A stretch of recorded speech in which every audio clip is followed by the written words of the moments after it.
আগবাড়িঘাটে পথ যোগাযোগ বিচ্ছিন্ন বৰাকবাসীৰ ভয়াবহ ভূমিস্খলনৰ বাবে যাতায়াত সম্পূৰ্ণ স্তব্ধ। 6 নম্বৰ ৰাষ্ট্ৰীয় ঘাইপথত খহি পৰি পাহাৰ গছ। পূব জয়ন্তীয়া হিলছৰ কুলিয়াঙত আবদ্ধ যান-বাহন। নেৰানেপেৰা বৰষুণত 6 নম্বৰ ৰাষ্ট্ৰীয় ঘাইপথৰ ভয়ংকৰ অৱস্থা। পাহাৰৰ পৰা নামি অহা বোকা পানীৰ ঢলে পুতি পেলালে ৰাজপথ।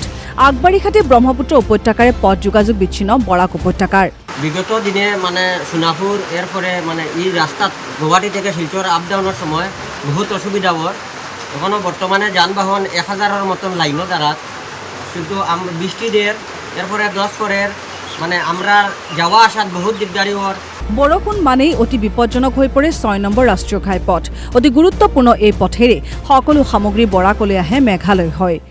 আৰু আমাৰ গোটেই বৰাক উপত্যকাৰ যিবিলাক খোৱাৰ বস্তু হোক বা আমাৰ কনষ্ট্ৰাকশ্যনবিলাকৰ বস্তুবিলাক হোক, গোটেই বাহিৰৰ পৰা অহা যোৱাৰ ৰাস্তা আমাৰ এই দুইটা ৰাস্তাই বেয়া আছে। আৰু মেইনলি আমাৰ মেঘালয় হৈ আমাৰ গোটেই ট্ৰান্সপৰ্টটো আমাৰ চলি থাকে।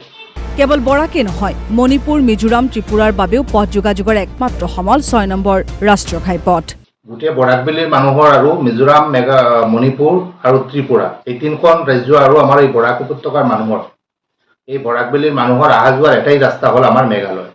আৰু এটা যিটো আমাৰ মহাসড়ক হৈ আছে, মহাসড়কৰ 30-35 কিলোমিটাৰ ৰাস্তা বেয়া আছে। সেইকাৰণে এই ৰাস্তাও এই বৰষুণ অহাৰ পিছতে এই ৰাস্তাখন দিও বন্ধ হৈ যায়। পথৰ ওপৰত পাহাৰৰ মাটি, শিল পৰা দুয়োদিশে আবদ্ধ হাজাৰ হাজাৰ যান-বাহন।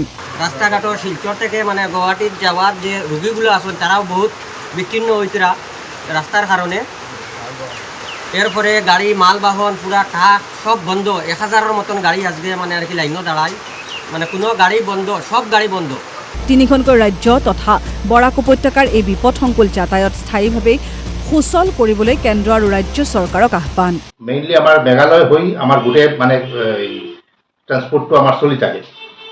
সেইকাৰণে আমি অসম চৰকাৰ আৰু আমাৰ চেণ্ট্ৰেল গভৰ্ণমেণ্টৰ ওচৰত মোৰ ৰিকুৱেষ্ট, এইটো এটা পাৰ্মানেণ্ট সলিউশ্যন কৰিব লাগে।